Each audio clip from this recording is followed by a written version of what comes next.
maka taubat dari riba adalah bercita-cita kuat di dalam hati tidak akan mengulangi proses riba seperti ini ke depannya, bukan dengan membayarnya segera.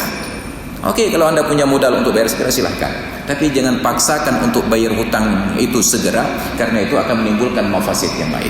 Maka inilah rusaknya nalar para pendakwah ketika justru dakwah mereka menciptakan kerusakan yang lebih parah lagi.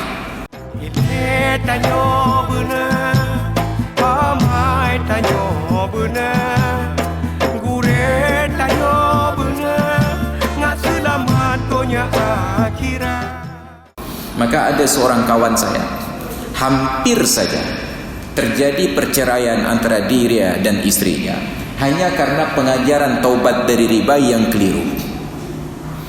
Sebelumnya dia punya usaha counter penjualan ponsel, telepon selular. Dia punya seorang istri, dia punya satu usaha, punya seorang anak, dan punya satu mobil. Saya sering berbelanja di tempat beliau.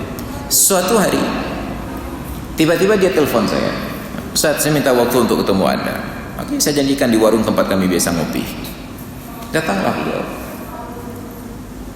turun dari beca. Saya tanya, "Mobil kemana?" Ini yang mau saya diskusikan, Ustaz. Apa ya? Ini, Ustaz, saya sekarang sedang tidak punya uang. Uang apa yang kamu nggak punya? Dia ceritakanlah kronologinya. Begini, Ustaz, saya ikut pengajian. Jadi pengajian itu menjelaskan tentang riba, besarnya dosa riba. Orang yang paling kurang dosa riba itu seperti orang berzina dengan ibu kandungnya.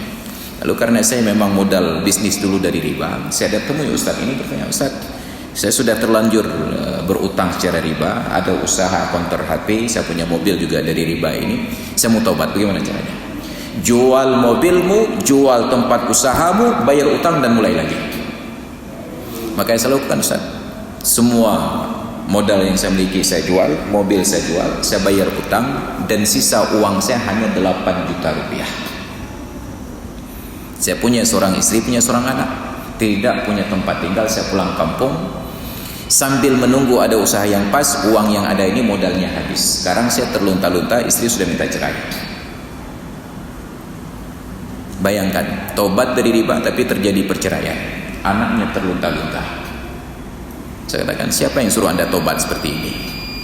Tobat dari riba bukan dengan membayar utang. Tobat dari riba adalah berikrar cita-cita kuat tidak akan transaksi riba lagi ke depan.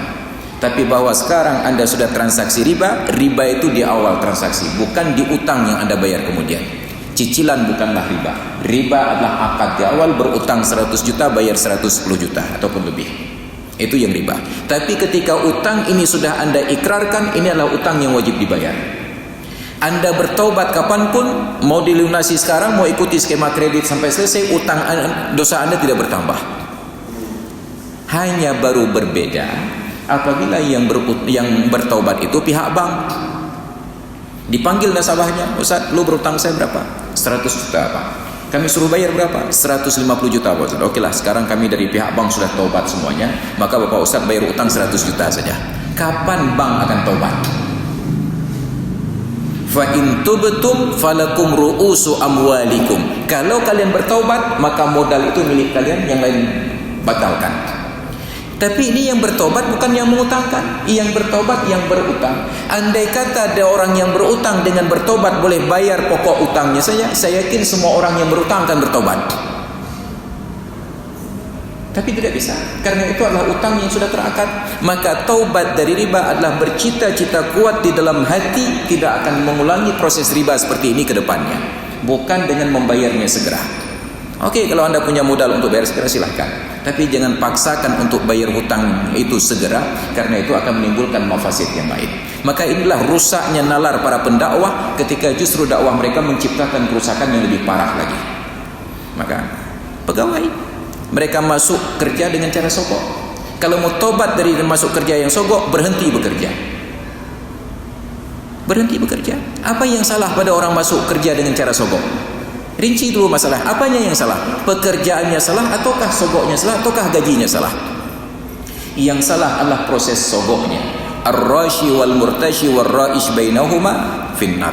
Orang yang menyogok, yang terima sogok dan perantara di antara keduanya masuk neraka. Sogoknya salah. Tapi setelah sogok Anda dapat pekerjaan, Anda bekerja dapat gaji, gaji halal selama pekerjaan itu halal. Tapi dia dapat gaji karena pekerjaan itu sah. Karena dia bekerja maka berhak terima gaji.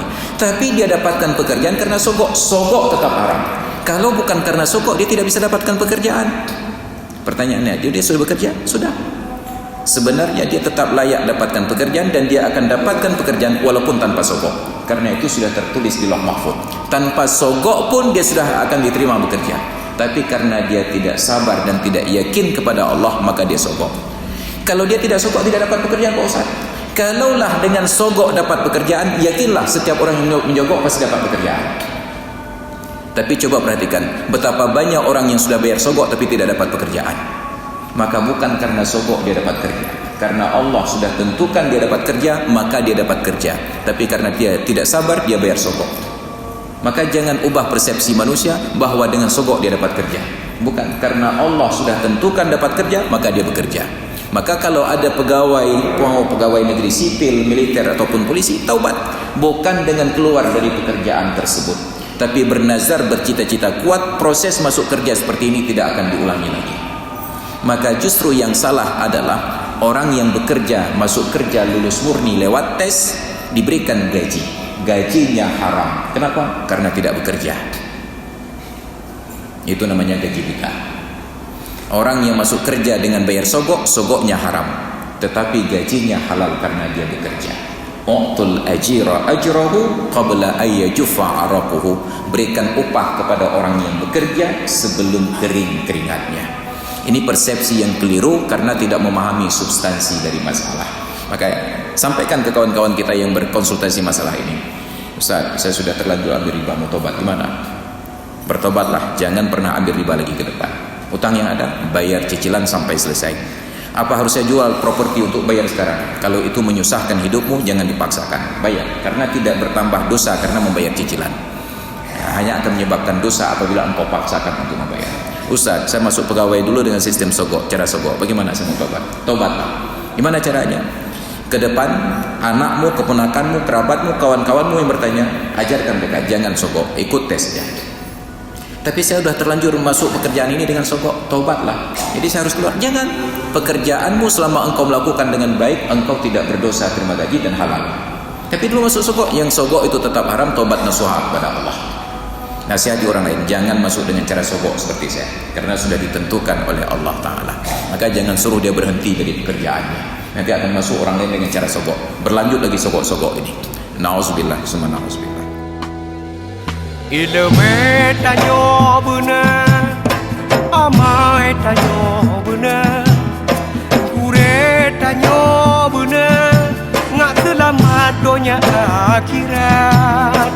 Ilmu tanyo benar, amai tanyo benar, kure tanyo benar, ngak selamat dunia akhirat.